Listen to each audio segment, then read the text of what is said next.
안녕하세요. 55살의 중년에 접어든 남자입니다. 가족은 아내와 장성한 딸 2명 그리고 얼마 전까지 제 곁에 형수님이 계셨습니다. 술기운에 사연 신청을 했지만 말 주변이 없어 어디서부터 어떻게 말해야 할지 모르겠어요. 제 이야기를 하려면 햇기 묵은 시절부터 시작해야 할 듯합니다. 고리타분하고 지루하지만 잘 들어주시면 감사드리겠습니다. 저는 엄마가 46살에 늦둥이로 낳은 아들이었어요. 지금이야 많이 나았지만 저 어린 적만 해도 최고로 노선이었습니다. 제 위로 22살 터울의 형이 있었으니까요. 엄마는 저를 낳자마자 건강이 악화되셔서 돌아가셨고 아버지께서는 저를 3살 정도까지 키우시다가 좋은 분 만나 재혼하셨는데 안타깝게도 재혼한 분께서 저까지는 원하시지 않으셔서 절 형한테 떠맡기다시피 하셨대요. 형은 제가 4살 때 이미 22살이었고 가정을 꾸린 상태였습니다. 형수님도 계시고 형의 아들도 있었는데 제 조카랑 저랑은 생일만 10개월 차이 나진 나이는 같았네요. 형은 절 형수님 앞으로 데려온 날 절 어찌해야 할지 죄인마냥 고해 성사하며 형수님 뜻대로 하겠다고 했대요. 그러자 형수님 당연히 당신 동생이면 내 동생이나 마찬가지인데 우리가 맡아야지 오갈 데 없는 도련님을 버릴 것도 아니면서 괜히 떠보긴 하며 형을 안심시켰다고 했대요. 전 그렇게 형의 가족 구성원이 되었고 조카랑 형제마냥 치고박으며 같이 자라게 되었습니다. 주변에서는 형이 밖에서 낳아온 아들을 기른다며 소문이 나 동네에서 얼굴 붉힐 일이 많았는데 굳건한 형수님이 계셔 버틸 수 있었다고 하네요. 형이 밖에서 돈 벌어오는 동안 형수님이 저와 조카를 맡아 기르며 제 똥기저귀를 다 갈아주며 아들처럼 돌봐주었대요. 저희는 교회를 다녔는데 어린 적 기억을 떠올리며 형수님이 성가대에서 하얀 가운을 입고 찬송을 불렀던 모습은 마치 천사처럼 눈부실 정도로 아름답게 보였습니다. 이 때문에 제 이상형은 성가대에서 찬송을 아름답게 부르는 사람이 되었답니다. 조카는 제게 삼촌 대우를 해준 적은 없었어요. 야, 너 하대하며 제 심기를 긁어놨고 행여 제가 자기 엄마를 뺏어갈까 싶어 심술 부리고 못살게 굴며 저를 경계했네요. 그 때문에 조카랑 매번 피 터지게 싸웠던 기억이 납니다. 형수님께서 저희 때문에 골머리를 쌓아내셨지만 나중에는 어디 맘껏 싸워보라고 일부러 판도 벌여주시더군요. 전 어린 시절을 형의 가족들의 사랑 안에서 보냈습니다. 그런데 제가 중학교 2학년 때 저희 가족들의 인생을 송두리째 바꿔놓을 충격적인 사건이 터졌습니다. 어머니 기일에 산소를 찾을 겸 차를 타고 식구가 다녀왔는데 집으로 오던 중 역주행하는 음주 트럭과 부딪혀 차가 전복되는 끔찍한 사고가 일어나고 말았습니다. 이 일로 인해 저희 형과 조카는 생명을 잃었고 저와 형수님만 기적적으로 간신히 살아남았습니다. 의식을 차린 후 관계자한테 들었는데 차가 전복되어 불이 나 못 빠져나왔을 때 의식 있던 형수님만 손에 닿았던 절 구할 수 있었고 바로 폭발로 이어지는 바람에 형과 조카는 차 안에서 운명을 달리하고 말았다고 했습니다. 형수님 또한 절 구하려다 얼굴에 화상을 입었다고 하더군요. 비극적인 소식을 들은 저는 미치기 일보 직전이었습니다. 형과 조카의 모습이 눈에 선한데 다신 볼 수 없다니 제정신일 수가 없었습니다. 형수님도 남편과 자식을 잃은 충격의 상태가 망가져갔네요. 그토록 긍정적이고 밝았던 사람이 소중한 이들을 위로니 반성장 상태가 되더군요. 피부치드를 앓은 슬픔은 겪어보지 않은 사람은 아무도 모릅니다. 생살이 두려져 찢겨지는 기분이더군요. 저 역시 퇴원하기 전까지 심신이 완전히 치료가 될 때까진 시간이 많이 필요했고 조금씩 정신이 들 때쯤 형수님을 매일 찾아뵈어 어서 제자리를 찾길 바랬습니다. 시간이 어느 정도 흐르자 형수님도 정신이 돌아오기 시작하더군요. 형수님의 친정 식구들은 형수님께 목숨 걸고 구하려면 남편이나 자식을 구할 것이지 하필 시동생을 구할게 뭐야 몸이 회복되는 대로 시동생 돌봐줄 기관으로 보내버려라며 타박하는데 형수님은 화를 내며 식구들한테 그런 말일 거면 다시 찾지 말라고 매몰차게 쳐버리셨습니다. 형수님은 벌어질까 불안해했던 저를 꼭 안아주시고 말씀하시네요. 도련님은 이제 내 자식이다. 마찬가지야. 남편도 자식도 잃은 내게 도련님밖에 없어. 우리 시간이 걸리겠지만 먼저 간 그이람 우리 아들 목까지 같이 잘 살자. 약속은아. 저는 고개를 끄덕이며 형수님과 약속을 했습니다. 형수님 말 맞다나 형과 조카 목까지 행복하게 잘 살아보자고요. 그치만 형수님의 친정 식구들 말이 간간히 생각나며 형과 조카 대신 제가 살았다는 자책감은 절 헤어나올 수 없는 철망으로 내몰더군요. 잠을 자면 악몽을 꼴같은 눈으로 밤을 지새는 경우도 많았습니다. 괴로웠던 전 인생을 삐뚤게 나갔고 고등학교 때부터 비행을 일삼기 시작했습니다. 형수님은 저 때문에 학교와 경찰서에 밥 먹듯 불려가서 선생님들과 피해자들한테 굽신거리기만 했네요. 괴로웠던 전 인생을 삐뚤게 나갔고 고등학교 때부터 비행을 일삼기 시작했습니다. 피 한 방울 안 섞인 형수님께 미안하고 죄송했지만 이렇게 스스로 망가지지 않으면 살기가 괴로웠습니다. 형수님은 참다 못해 날 잡아 본심을 토해내더군요. 도련님 이따위로 살라고 내가 목숨 걸고 구한 줄 알아. 내 손잡고 살았으면 그이랑 내 아들 목까지 같이 있게 살아야지. 내가 허비하고 있는 날은 내 사람들이 그토록 살고 싶었던 삶이야. 이럴 거면 같이 죽자. 나도 생에 미련 없어. 다 그만두고 싶다고 형수님이 악을 쓰며 병제약을 마시려는 거 저돌면서 형수님을 저지했습니다. 잘못했어요. 형수님 너무 괴로워서 그랬어요. 형이랑 조카 생각하면 미칠 것 같아서 그랬어요. 그러게 왜 날 구했어요? 형수님한테 더 소중한 사람들 구하지. 왜 나 같은 걸 구해서 힘들어해요? 아니, 형수님 저를 세상 다정하게 어루만지시며 애써 눈물을 삼키곤 말씀하시네요. 도련님은 나한테 정말 소중한 사람이야. 그걸 왜 몰라? 내 가족들은 누구와 나 다르지 않고 다 소중해. 그래서 망설임 없이 도련님을 구했던 거였는데 지금의 도련님을 보면 후회돼. 그냥 그때 다 같이 죽을 걸 누구 하나 상처받는 일 없게 그냥 죽을 걸 그랬어 하며 결국 흐느끼십니다. 저는 형수님의 눈물에 가슴이 미어져 형수님께서 구한 제 생명 형수 님 뜻대로 같이 있게 살겠노라고 형수님을 위한 삶을 살겠노라고 약속했습니다.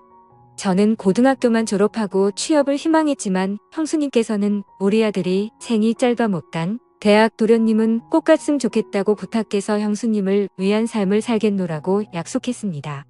정신 차리고 공부를 시작했고 형수님의 뒷바라지 안에서 재수 끝에 서울에 있는 대학에 합격했습니다.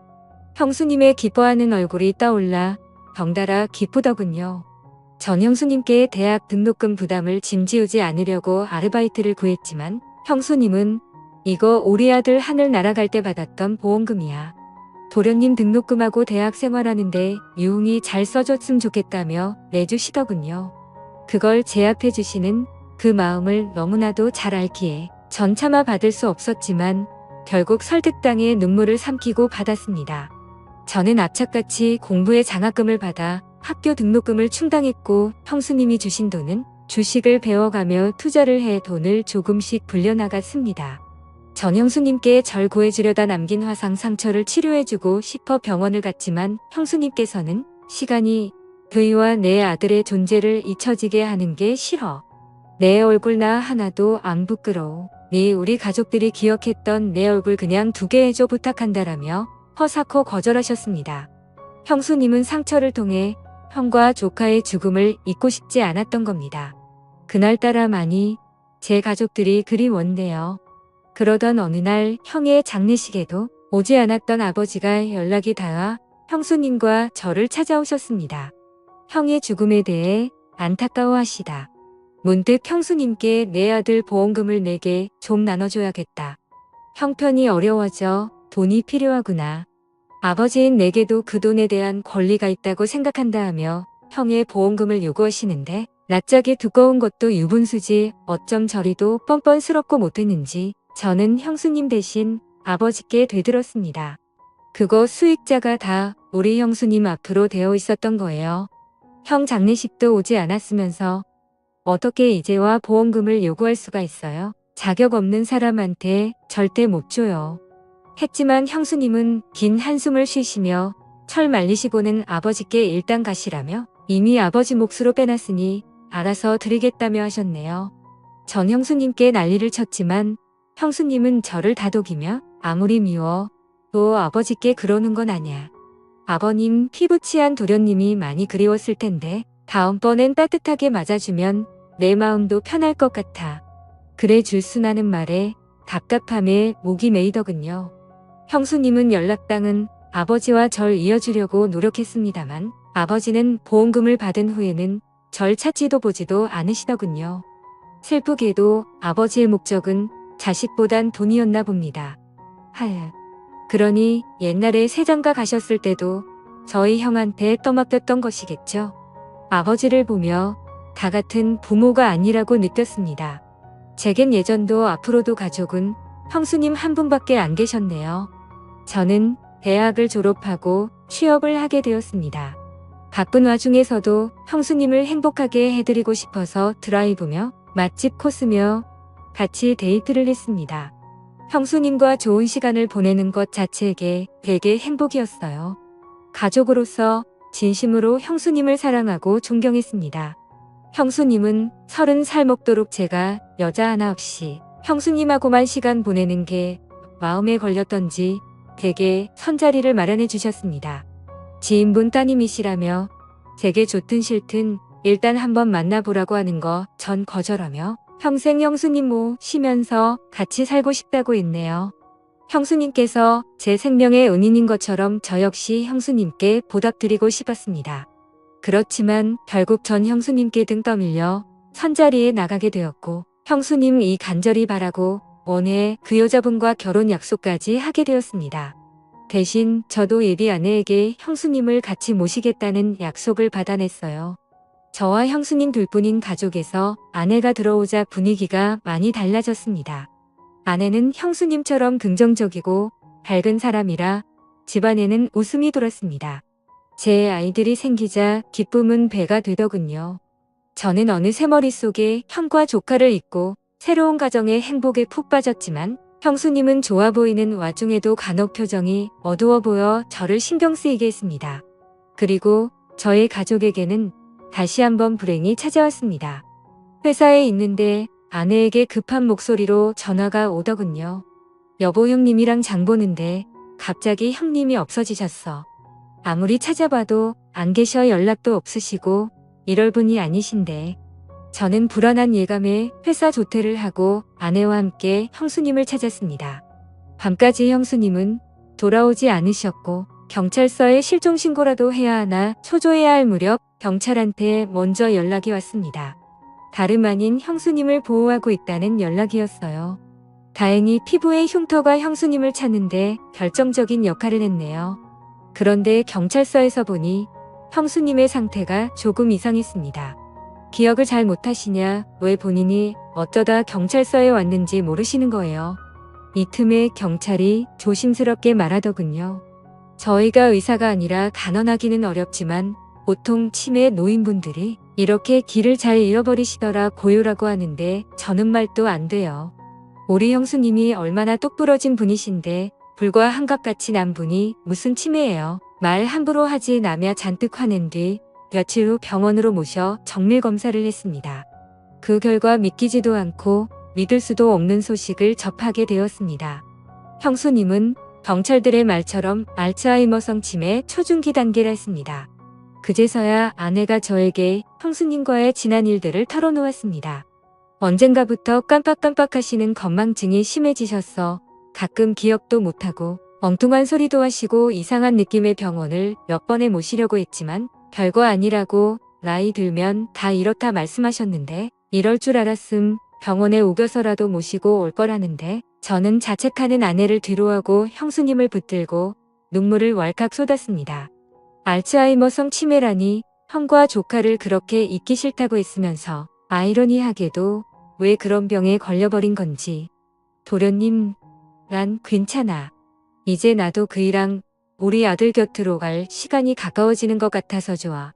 다만 이렇게 내 가족이 잊혀지면서 가긴 싫었는데 죽을 때까지 도련님과의 행복했던 시간들 품고 가고 싶었는데 그게 참 아쉽네 하며 제 뺨을 어루만져 주시는데 형수님의 서글픈 상황에 제 심정은 말이 아니었습니다.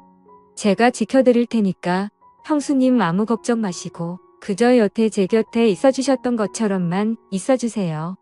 그 자리에만 서 계셔주세요. 그럼 돼요, 형수님. 형수님은 엷은 미소를 띠며 언제나 고맙다며 제 손을 잡아주셨습니다. 어린 날 제가 아버지께 버림받았을 때 제 손을 잡아 끌어주었던 것처럼요. 나의 형수님의 손은 여전히 든든하고 따뜻했습니다. 그러나 시간이 흘러 병원 치료를 꾸준히 받았음에도 불구하고 형수님의 상태는 점점 악화되었습니다. 아내는 처음엔 저와 함께 형수님의 처지를 안타깝게 여기며 치매에 좋은 음식을 준비했고 기억력을 돌이키기 위해 일상 속에서 꾸준하게 자극을 주었지만 빈병에 혀가 없다고 형수님의 수발을 지친 아내는 급기야 제게 형님 우리 요양원에 모시자. 나 집안일에 애들일에 형수님 수발까지 도저히 못하겠어. 솔직히 시어머니도 아니고 당신 형수인데 이만큼 했음 잘한 거야. 아내가 원망스러웠지만 심정을 이해 못하는 바는 아니었네요. 제 부모도 모시기 힘든 치매에 놓인 수발 들기에 얼마나 힘들겠습니까? 아내에게 강요할 수 없었던 저는 그동안 수고했다고 말하고 제가 직접 모시겠다고 했네요. 다만 회사를 그만둘 순 없던더라. 제가 일 갔을 때는 사람 부채 쓰고 퇴근하고선 제가 형수님을 모시기로 했습니다. 밤낮으로 쉴 틈 없이 지내니 체력이 바닥난 상태였지만 형수님을 끝까지 놓을 순 없었습니다. 아무리 요양원이 좋아졌다 한들 제 마음이 불편해 버틸 수 있는 한 그곳으로 모실 순 없었습니다.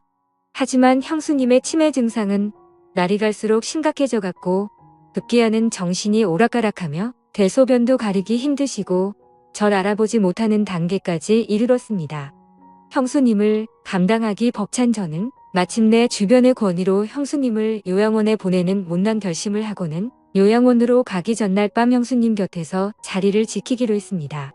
그런데 그때 형수님께서 제 뺨을 어루만지며 미소를 지으시더군요. 그러시면서 제게 여보 당신 하시는데 아마 절 그토록 그리워했던 형으로 아셨나 봅니다. 제 손에 입맞춤하시며 눈물을 흘리시더군요.